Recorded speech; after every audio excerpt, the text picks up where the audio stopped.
Man, so the trend of the heroes not catching a break continues as all hell breaks loose. But let's start things off by saying this.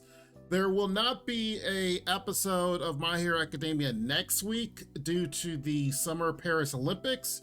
So our next episode, episode 13, won't actually be coming out until pretty much 2 weeks from now, which would be August 17th for those that are in the future watching this. Makes me sad that I gotta wait another 2 weeks for another episode when we just got done waiting 2 weeks for this episode. Whatever. It happens. It is what it is. But honestly, man, I feel for these heroes because they're on the back pedal. It is still an issue for what's happening with them, and they still need to try to come together because the villains keep upgrading. You got Dobby here that is like, hey, before you hit me, I learned your technique, and he makes himself even hotter, kills some people because it's so hot. So we have another battle with Dobby that we thought was over with. We got All For One over here getting younger thanks to Eerie and the rewind ability.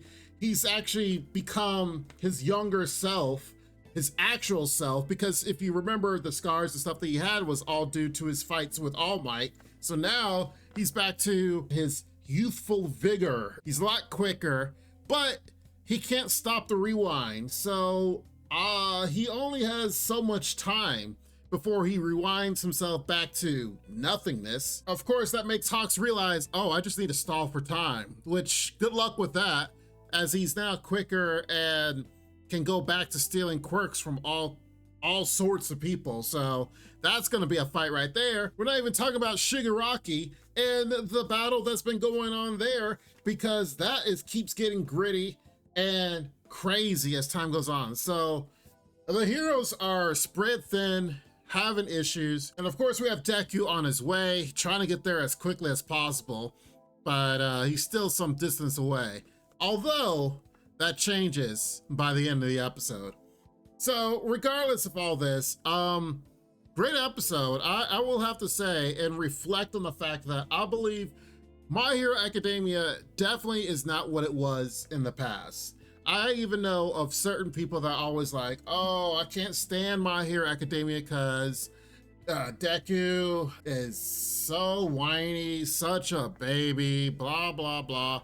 Every time he feels like he's gritty, he's actually getting together, he starts crying, and and it's like, okay, I understand to a degree. All of that is out the window. I mean, this series, this anime has definitely matured. In the beginning, you got the heroes and the villains. You're sitting there like, okay, heroes, villains, and you definitely did not expect it to get as gritty as it is now. When Midnight died and how that battle ensued, that was the start. That was, oh, they're not tripping anymore. They're really being serious. And now people are just falling by the wayside one after the other. Now, of course, we got to pour one out for our boy Bakugo. They're definitely trying their best to revive him. Now, granted, I did believe that Best Genius would be the best to try to suture him up, and because his heart exploded. But not only his heart, lungs, pretty much everything in that region is pretty messed up right now. But Edshot, I didn't say anything last week, but I thought Edshot might be pretty good at doing something, suture him up, or, Best Genius and Edshot, but I didn't think that they will do the whole CPR thing to try to revive him from the inside out. That's why I was saying that probably one of the best abilities would be Eerie if she's able to reverse what's going on. But man, so much is happening, and each episode right now keeps outdoing the previous by how cruel and violent everything is kind of being nowadays. Now, the anime trope that the US and or America is, I don't know, subpar continues, but honestly, it kind of makes sense in this anime, My Hero Academia, because here they are in the White House talking about what has happened with Stars and Stripes and such. And America, by the scene that we saw right before the White House showed up, we see that the actual civilized world is starting to descend as well, which is exactly what All for One wanted.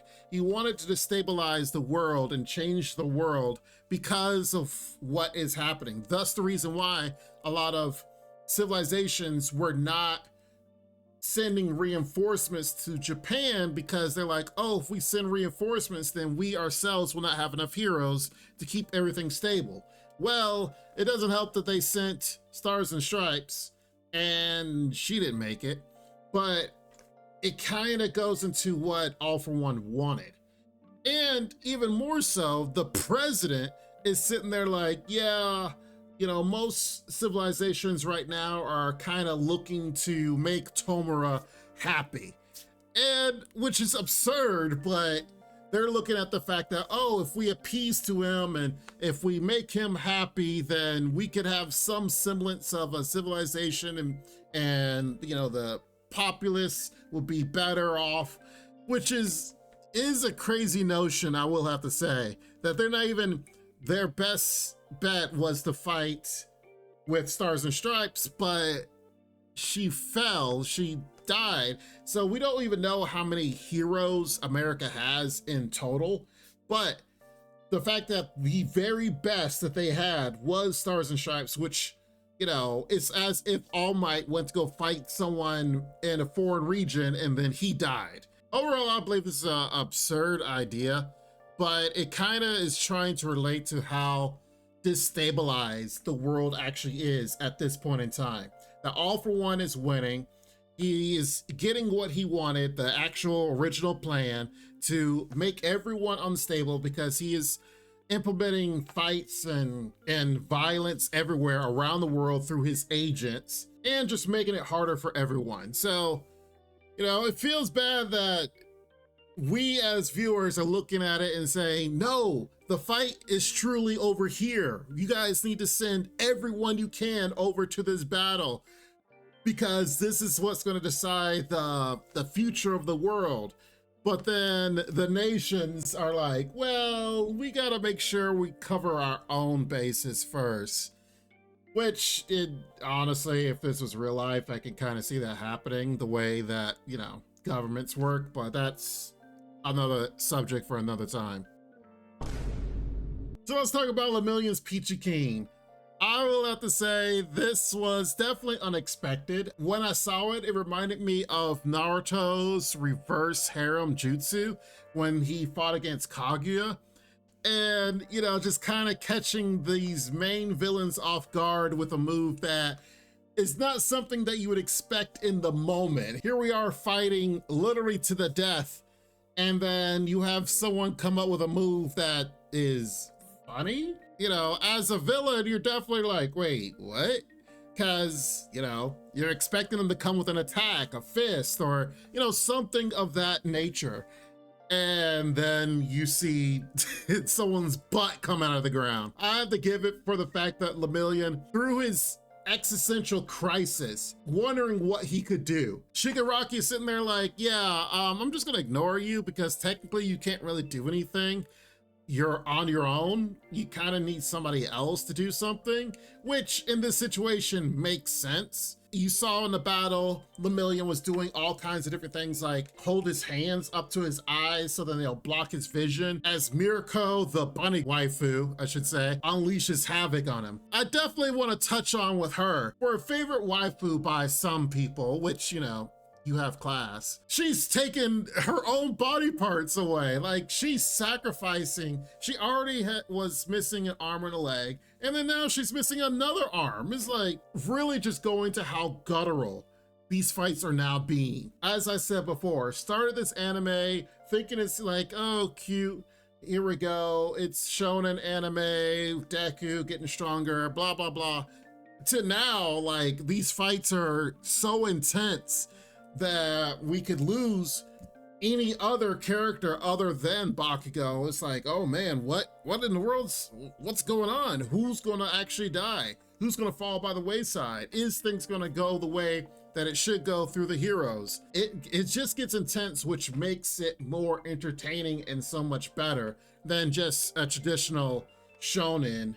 It's like, oh, well, okay, the hero's gonna win, but how is he gonna win? How is he gonna do things? In this case, it's like, well, if they win, who's sacrificed on the way to said victory? So it gets real intense, and you know, we already had Endeavor lose an arm in this fight. We've had Mirko lose another arm, and like everyone's just losing arms like it's just no problem. Like, oh, I didn't need it to begin with. It's getting crazy, and I'm all for it. And lastly, let's pour one out for Edgeshot, because the way that they're making this out is the fact that Edgeshot is sacrificing himself in order to revive Bakugo. That he, of course, spreads himself very thin and battles through going through people. I'll admit, Edgeshot has always been a background character to me. He's, you know, whenever they're in a big battle, it kind of always gives a frame of him like attacking enemies and disabling them.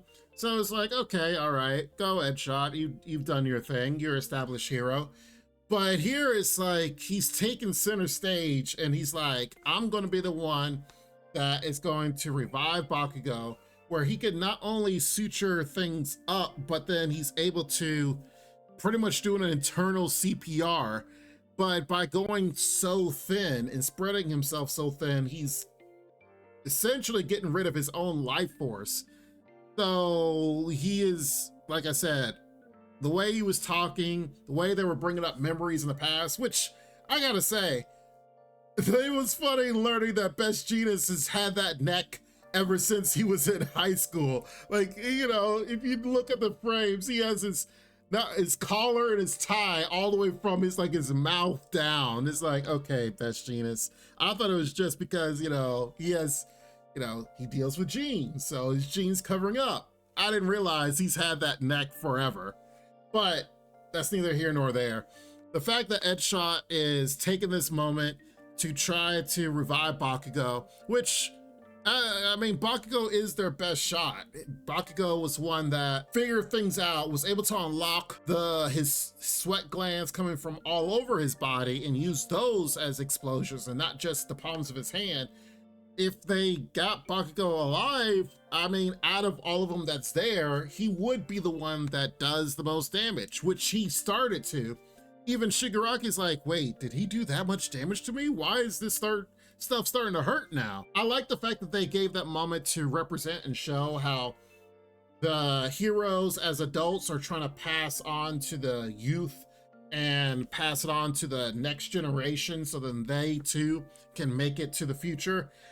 Makes a lot of sense, and it explains a lot as far as, you know, All Might that was trying to bring up Cassidy, i.e. Stars and Stripes, and the Stars and Stripes sacrificing herself for time for everybody else and the opportunity for everyone else. And here now, Edgeshot is trying to sacrifice himself for Bakugo as an adult trying to pass on to someone that's younger and for the future.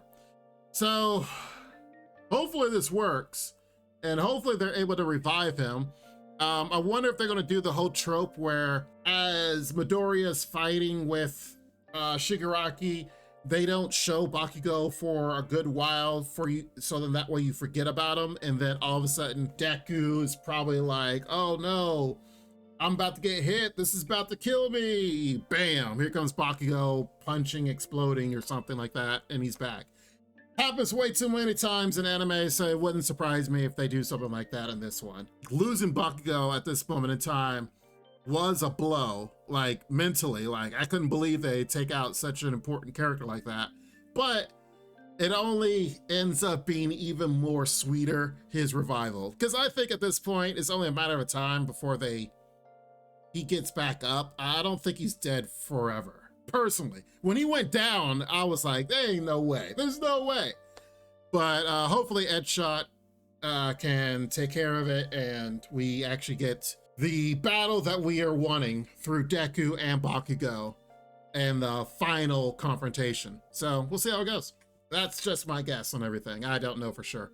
Anyway, tell me what you guys think in the comments down below. But please remember, no spoilers. Don't tell me, you know, for sure how things are turning out.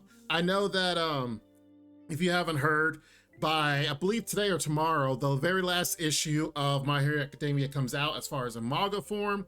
So, you technically could read the whole series, but all I ask is if you do, or if you already know, please no spoilers, because I do appreciate the discussions that we have in the comments. And this show has been a lot of fun. It's definitely gotten a lot better, and I've enjoyed it more and more as each episode comes out. But share your thoughts down below, but make sure you like the video, make sure you guys are subscribed, because we'll definitely discuss more anime here on this channel in the future. Please be safe, take care, and Lord willing, I will see you next time. Bye for now. This ain't what you want, bitch, I'm a fucking phenomenon.